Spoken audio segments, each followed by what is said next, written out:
Esta mañana hay una palabra buena del Señor. Y yo quiero que usted busque por favor Isaías capítulo 26, verso 3. Esta palabra se llama de la siguiente manera: completa paz. Completa paz. Está basada en esta palabra de Isaías, que dice así: tú guardarás en completa paz aquel cuyo pensamiento en ti persevera, porque en ti ha confiado. Leamos eso de nuevo. Tú guardarás en completa paz a aquel cuyo pensamiento en ti persevera, porque en ti ha confiado. Y inmediatamente yo quiero que usted se dé cuenta de que hay unos detalles muy específicos en este pasaje. Primero establece que Dios os va a guardar. ¿Cómo nos va a guardar? En completa paz. Pero hay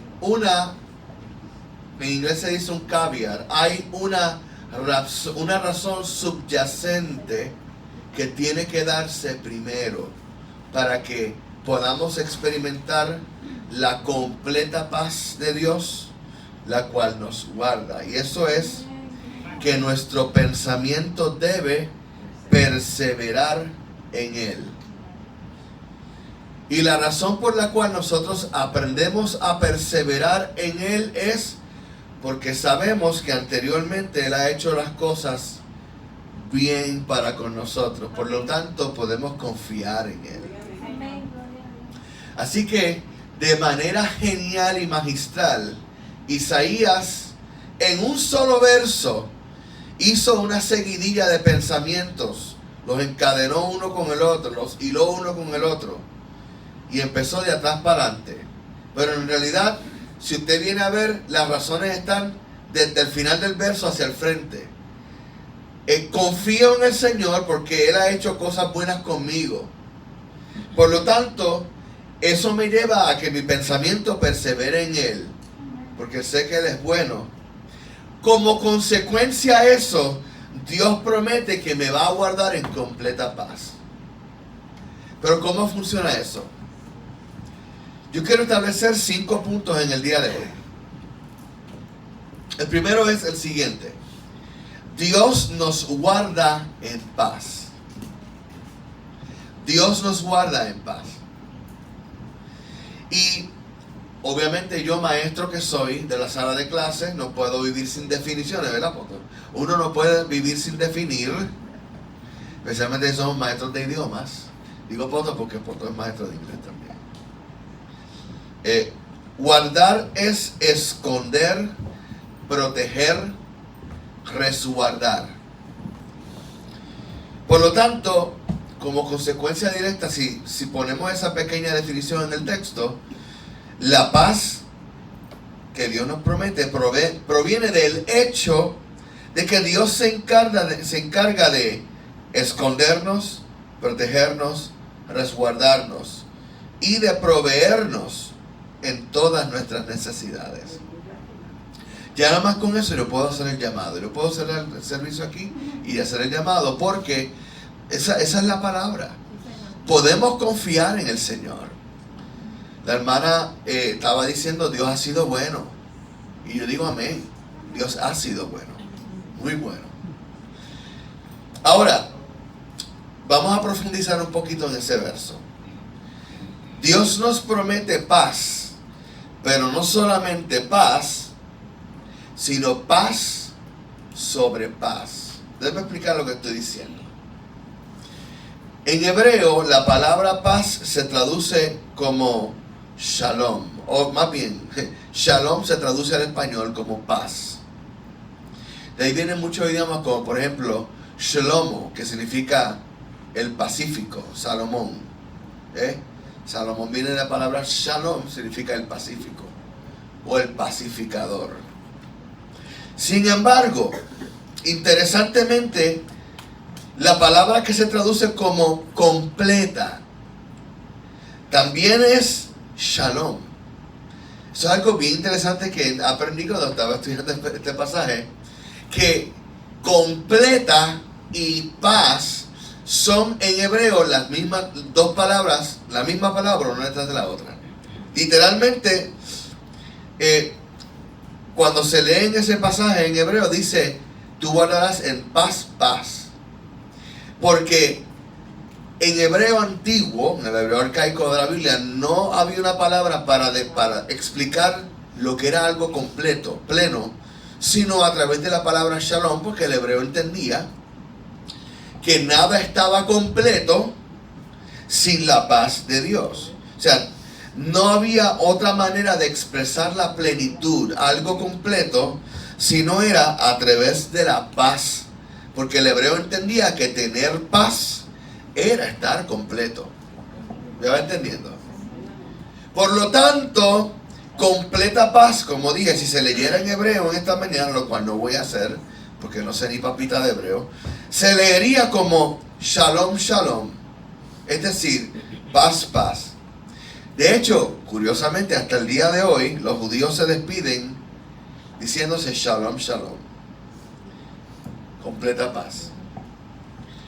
El apóstol Pablo, fíjense qué interesante, el apóstol Pablo era un experto en hebreo. Y podemos aprender mucho de lo que significan pasajes del Antiguo Testamento a través de sus intérpretes en el Nuevo Testamento. Uno de los mejores era Pablo. Y Pablo da muchas interpretaciones muy interesantes a pasajes del Antiguo Testamento. Y disculpe. El apóstol Pablo, un experto en hebreo, nos explica esta paz que nos habla Isaías de la siguiente manera. Y la paz de Dios, que sobrepasa todo entendimiento, guardará vuestros corazones y vuestros pensamientos en Cristo Jesús. Eso está en Filipenses 4:7. Es decir, Pablo adjudica shalom, shalom a la persona de Jesús. Y nos dice que ahora es Jesús el que nos guarda en la paz que sobrepasa todo entendimiento. Porque shalom, shalom, completa paz es precisamente eso. Una paz que sobrepasa todo entendimiento. Que en el medio de la crisis más terrible uno puede mantenerse en paz porque uno sabe en dónde está el ancla de nuestra fe. Me parece significativo lo siguiente. Que en el primer verso de Isaías 26, recuerden, leímos Isaías 26:3, Isaías 26:1, dice lo siguiente: fuerte ciudad tenemos, salvación puso Dios por muros y ante muros. Y a mí me parece que siendo Isaías un escritor maravilloso como era, no es casualidad que él comience este capítulo, porque en la Biblia antigua no había capítulos ni versículos, pero este pasaje lo comenzó de esta manera, estableciendo que fuerte ciudad tenemos, salvación puso Dios por muros y ante muros. Déjeme hacerle una muy breve explicación de lo que es un muro y ante muro. Si usted ha ido a la ciudad vieja de San Juan, usted ve solo un muro. La razón por la cual San Juan tiene un solo muro es porque está rodeada de agua. Pero en una ciudad terrera, como por ejemplo Jerusalén, era requerido un segundo muro. San Juan, como dije, el mar era su primer muro y la ciudad estaba amurallada por alrededor, y eso hacía muy difícil a la gente entrar. Pero Jerusalén, Hebrón, ciudades como esa, el mismo Jericó, que lo leemos en la Escritura, tenía un sistema de doble muro. La muralla interior era muy alta y masiva. La muralla exterior era también muy ancha, pero era más corta. ¿Ok? Pues era un muro de protección al muro principal. Muchas gracias. A esa muralla exterior de la cual estoy hablándole se le llamaba un antemuro. Por lo tanto, cuando la Biblia dice muro y antemuro, el antemuro era el muro de afuera y el muro principal era el muro de adentro. Curiosamente sabemos por la arqueología que en la ciudad de Jericó había gente que vivía en el muro interior. en la ciudad de Babilonia, la gente vivía en el muro interior, así de ancho era el muro. ¿Ok? Típicamente frente al antemuro, así que trata de visualizar una ciudad antigua con dos muros. Un muro bien alto interior y uno más corto exterior. Frente al muro exterior usualmente había un foso lleno de agua o algún tipo de cosa que obstaculizaba. Entre el medio de los dos muros usualmente había como si fuera una colina de tierra artificial con piedras filosas, o se le echaba brea para que resbalara, o una combinación de muchas cosas, sí, para hacer que se le hiciera muy difícil al ejército enemigo poder entrar. No solamente eso, sino que tanto el antemuro como el muro tenían torres a cierta distancia para fortificar el sistema de defensa. Por lo tanto, cuando la Biblia dice que los espías hebreos fueron y vieron las ciudades amuralladas de Canaán, que las murallas subían hasta el cielo, bueno, es una exageración, pero a los ojos de ellos eran murallas que casi subían hasta el cielo porque no veían el tope del segundo muro. Eran ciudades extremadamente fortificadas y era imposible penetrarlas. Obviamente, eso hacía muy difícil al enemigo atacar esas ciudades. Con esta imagen en mente, vamos al verso 21, el verso 1 de Isaías 26. Fuerte ciudad tenemos. O sea, tenemos una ciudad fortificada. Y en esta ciudad fortificada Dios puso muros y antemuros. Pero, fíjese qué cosa más tremenda. Dios promete que el muro que va a poner alrededor de nosotros se llama salvación. Dios dice que nuestra ciudad, interprételo como usted quiere, yo lo veo como nuestra vida. Dios hace que nuestra vida sea una ciudad fortificada, y el muro y antemuro que Dios pone alrededor de nosotros es su salvación. Por lo tanto, esa promesa nos asegura que literalmente Dios nos va a rodear de un muro de paz rodeado por otro muro de paz. Es decir, paz sobre paz. Shalom, shalom. Dios va a poner dos muros llamados salvación, los cuales son la paz rodeado de la paz de Dios. ¿Para qué? Para que cuando el enemigo venga en contra de nosotros, no encuentre por dónde entrar. Ahora, dije que la Escritura enseña que Jehová puso muro y antemuro de salvación alrededor de nuestra ciudad, ¿cierto? Agárrese ahora. La palabra salvación en hebreo no es solamente un descriptor, o sea, un adjetivo. También es un nombre. ¿Sabe cuál es el nombre que en hebreo se traduce salvación? Yeshua. Yeshua significa salvación. Por lo tanto, nuestra paz completa, nuestra muralla de protección, se encuentra solamente en Jesús. Como dice Romanos capítulo 5 verso 1. Justificados pues por la fe tenemos paz para con Dios por medio de nuestro Señor Jesucristo. Por eso también el mismo Jesús nos dijo en Juan capítulo 14 verso 17: la paz os dejo, mi paz os doy, yo no os la doy como el mundo la da. No se turbe vuestro corazón, ni tenga miedo. Y también Jesús reitera unos cuantos versos más adelante, en Juan 16:33, estas cosas os he hablado para que en mí tengáis paz. ¿En quién? En Jesús, en Él. ¿Por qué? Mira lo que Él nos dice. En el mundo tendréis aflicción, pero confiad. ¿Qué tenemos que hacer? Confiad, pues yo he vencido al mundo. Por eso es que Isaías 26:3 dice que tú guardarás en completa paz aquel cuyo pensamiento en ti persevera, porque en ti he confiado. ¿En quién hemos confiado? En Jesús, el cual ha vencido al mundo. ¡Qué maravilla! Ahora, esta confianza, dice Isaías 26:3, ocurre porque hemos confiado en el Señor. Y ya yo te dije que para poder confiar tenemos que saber que Dios ha hecho algo por nosotros. Porque tú no confías en nadie que tú no conoces. Tú sabes que puedes confiar en aquel cuyo carácter te da, valga la redundancia, confianza. Si no, no puedes confiar. Pues, ¿en qué podemos confiar que Dios ha hecho por nosotros?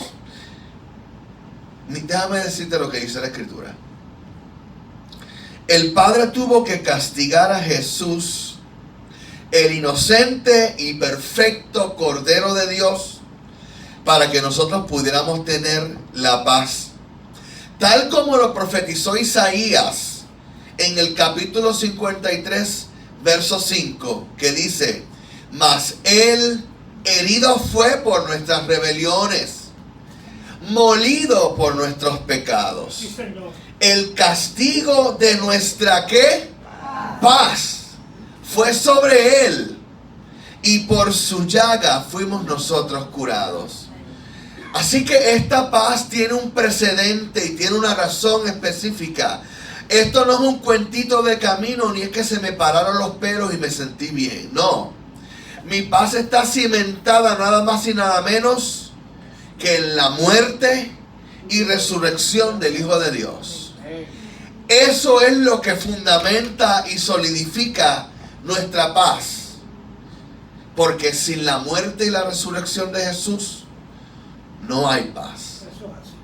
No hay paz para con Dios, y tampoco pues tenemos paz interior. El mundo quiere paz interior y te quiere vender versiones sacarinas, versiones... usted sabe que hay un endulzador que es sin azúcar, pues como el azúcar pero sin las calorías, ¿verdad? Pero no quiero decir... no quiero decir marca. Es como el azúcar sin las calorías. El mundo te quiere vender un Jesús como el azúcar pero sin las calorías. Te quiere vender un Jesús sin cruz, una salvación sin la sangre de Cristo. Te quiere dar paz sin la resurrección del Señor. Te quiere dar bendición sin la obediencia a la palabra. Eso es un evangelio faturo. Eso no es lo que Dios nos ofrece. Dios nos ofrece, como dice Pablo en 1 de Corintios, un Cristo y este crucificado. ¿Por qué? Porque de hecho, el evangelio este faturo, livianito, que se está predicando en muchas iglesias, que establece que todos pueden entrar al cielo. Lo único que tú tienes es que hacer una oración y estás en el cielo. ¿Falso? La oración, lo sabemos porque nuestro pastor nos ha enseñado, la oración del penitente es solamente el comienzo de una vida espiritual. ¿Qué tal acerca de la santificación de nuestras vidas todos los días? Del caminar en fe todos los días, del caminar en obediencia todos los días, donde la Escritura dice: y el que perseverare hasta el día que viene, no, hasta el fin, será salvo. Por lo tanto, la paz de Dios en Cristo, escucha lo que estoy diciendo, la paz de Dios a través de Jesús es final, firme y completa. La paz de Dios a través de Jesús es final y firme y es completa. ¿Por qué? Porque Jesús terminó la obra en la cruz. Hermano amado, el sacrificio de Jesús y su resurrección de entre los muertos es suficiente para salvarnos, para justificarnos, para perdonar nuestros pecados y para llevarnos al cielo. No hacen falta otros intercesores o intercesoras. No hacen falta penitencias ni amuletos. No hacen falta obras para tratar de justificarnos. Jesús es suficiente.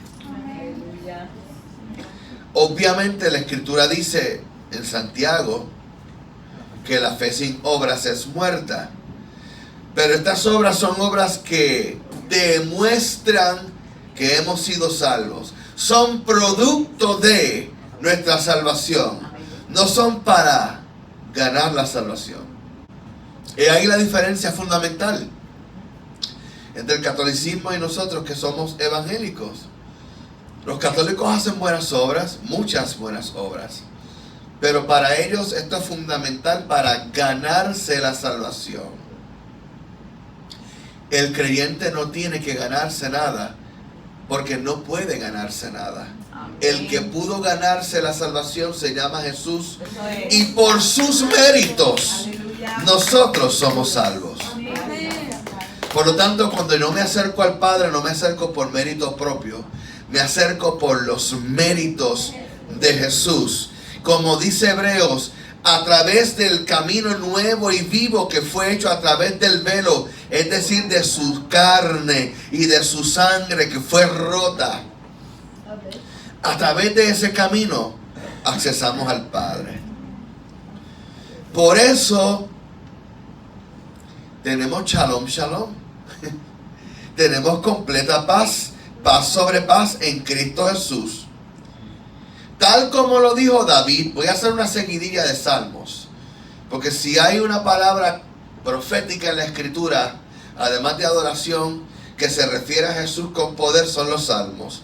Salmo 139, verso 5 dice esto: delante y detrás me rodeaste y pusiste sobre mí tu mano. Y David dijo en el próximo verso: tal conocimiento es muy grande para mí. Alto es, no lo puedo comprender.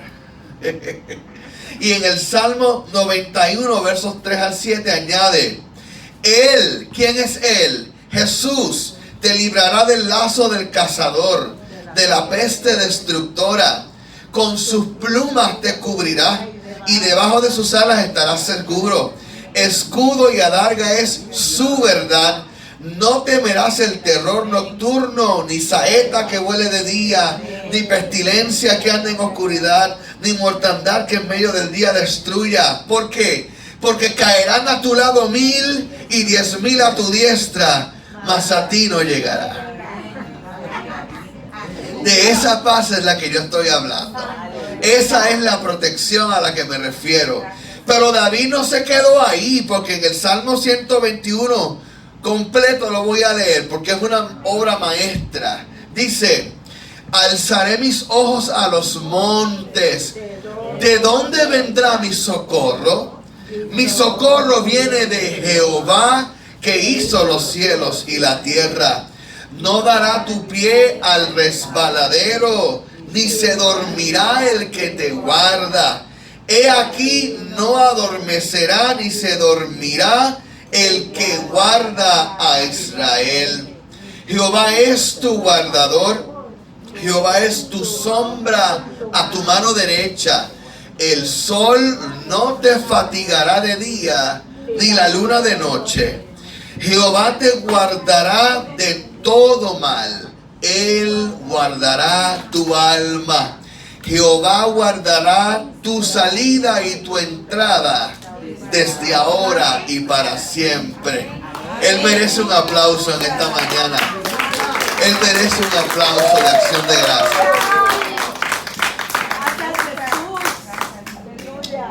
Gracias, Señor. La palabra es la verdad, hermanos. Cuando se predica la palabra no hay que estarle dando manigueta a la gente, porque la palabra es la verdad. La palabra es la palabra profética más segura. ¿Usted quiere? Así dice el Señor de verdad. La palabra. Esta no falla. El punto número 3 que quiero traer esta mañana. Por eso en tiempos de incertidumbre, Dios nos recalca que es prioritario que nos mantengamos enfocados en Él. Como dice el verso original, Isaías 26:3, aquel cuyo pensamiento en ti persevera.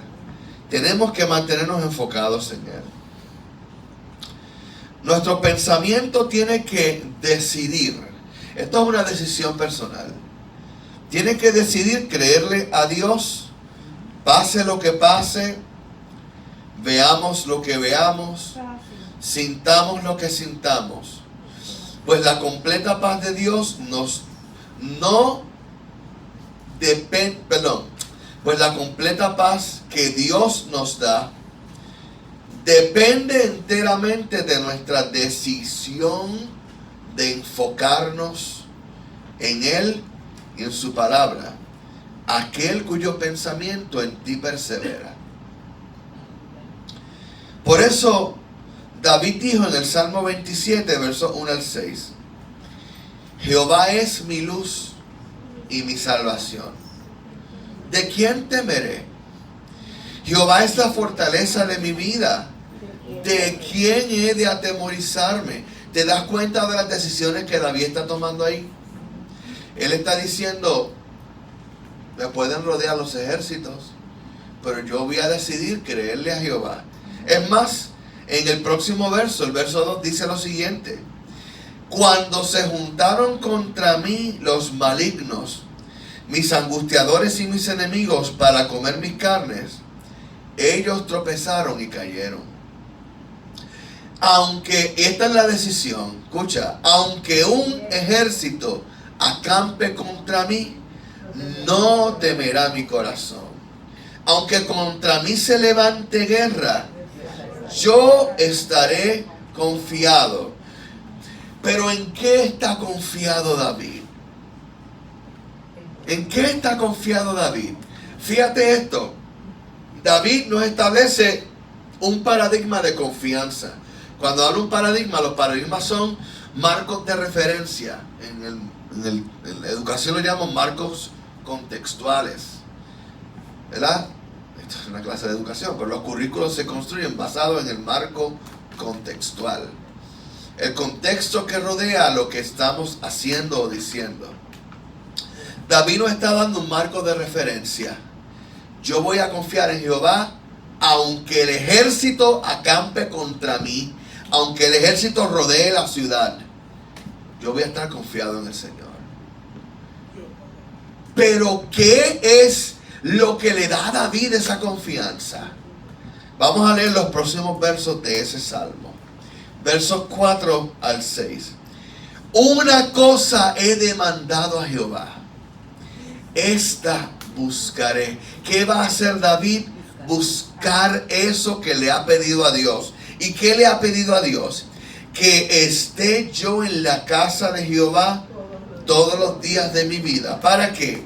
Para contemplar la hermosura de Jehová y para inquirir en su templo. ¿Por qué? Porque Él me esconderá. Aquí es donde está la confianza de David. Él sabe esto. Si yo me meto con Dios en su templo y si yo inquiero su palabra, cuando el ejército está rodeando la ciudad, Él me guardará en su tabernáculo en el día del mal. Me esconderá en lo reservado de su morada. Sobre una roca me pondrá en alto. Luego levantará mi cabeza sobre mis enemigos que me rodean. Y yo sacrificaré en su tabernáculo sacrificios de júbilo. Amén. Cantaré y entonaré alabanzas a Jehová. Amén. Esta es la razón por la cual David podía decir esas palabras que parecen arrogantes y envalentonadas. A mí no me importa, el ejército puede estar alrededor de la ciudad, yo confío en Dios. Lo que pasa es que tú no conoces lo que David hacía en la intimidad y en el santuario. Se postraba ante el arca del pacto. No podía tocarlo porque no era sacerdote, pero él habitaba al abrigo del Altísimo. Se metía tan cerca del arca del pacto que los ángeles de la tapa del propiciatorio le hacían sombra. De ahí viene esa imagen. El que habita al abrigo del Altísimo, lo que significa que David se metía en el tabernáculo y no podía tocar el arca del pacto, pero se arrodillaba tan cerca del arca del pacto que las alas de los querubines del propiciatorio le hacían sombra. Y él habitaba a la sombra del Omnipotente. No podía tocar el arca porque no era levita, pero él sí iba al lugar santísimo y adoraba a Dios. Y allí Dios le daba la convicción y la confianza que él iba a estar con él. Así que, como dije en un momento hace unos minutos atrás, nuestra confianza se basa en que Él es soberano y su trono es firme. Yo sé que Dios está conmigo y está contigo, y yo sé que Él va a cuidarte y a guardarte en completa paz porque su trono es firme.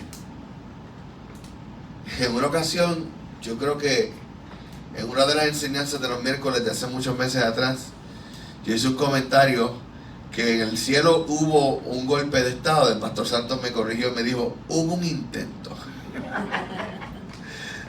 Hubo un intento de golpe de estado, pero sabemos que no pudo pasar. ¿Por qué? Mira la razón por la cual esto no pudo pasar. Salmo 93, versos 1 al 4. Mire la razón por la cual Lucifer perdió. Jehová reina, se vistió de magnificencia. Jehová se vistió, se ciñó de poder, afirmó también el mundo y no se moverá. Firme es tu trono desde entonces, tú eres eternamente. Alzaron los ríos, oh Jehová, los ríos alzaron su sonido. Alzaron los ríos sus ondas. Jehová en las alturas es más poderoso que el estruendo de muchas aguas, más que las recias ondas del mar. Su trono es firme, hermanos. Al Señor nadie lo va a poder sacar de su trono. Y como Él está en su trono, todo va a estar bien. Usted no ha leído el último verso de la Biblia. Todo va a estar bien. Nosotros ganamos al final. ¿Por qué? Porque ya Jesús ganó en el Calvario. Por lo tanto, termino con esto. Isaías, el escritor de este pasaje, tuvo una visión, y en esa visión vio a Dios sentado en su trono. Y bien interesantemente, Dios estaba sentado en su trono. Y ese momento de la vida de Isaías fue caótico. ¿Por qué? Porque el rey Usías, que era su protector, había muerto. Isaías estaba completamente descuajado, como dice el Chapulín Colorado, descuajaringado. Él estaba totalmente fuera de sí porque el rey lo protegía, el rey lo auspiciaba, pero ahora iba a subir un rey. Él no sabía si iba a ser auspiciado o no. Y bueno, usted sabe lo que pasaba en Israel con los profetas. Pero entonces él tiene la visión de Jehová en el trono. ¿Y qué fue lo que él aprendió de esa visión? Primero, además de que era un pecador y necesitaba perdón de Dios, lo cual obtuvo por la fe, él entendió que aun cuando el rey haya muerto, Jehová sigue siendo el rey de Israel. No hay rey en el trono físico ahora porque se murió, pero Jehová sigue estando sentado en su trono. Número 2, el lugar del trono de Dios es inamovible. El trono de Dios no se va a mover de donde está. Y el lugar de Dios en su trono es incambiable. Dios no se va a mover de su trono. Por lo tanto, el hecho de que Él sigue en su trono nos garantiza que sus promesas son incambiables. Así que terminamos esta palabra con la misma palabra que empezamos. Como yo sé que Dios es Dios y Él está en su trono, y como yo sé lo que Él ha hecho por mí a través de Jesús su Hijo, puedo decir con confianza: tú guardarás en completa paz a aquel en cuyo pensamiento en ti persevera, porque en ti ha confiado. Tenemos completa paz. Shalom, shalom en Cristo Jesús. Y su palabra es firme. Amén.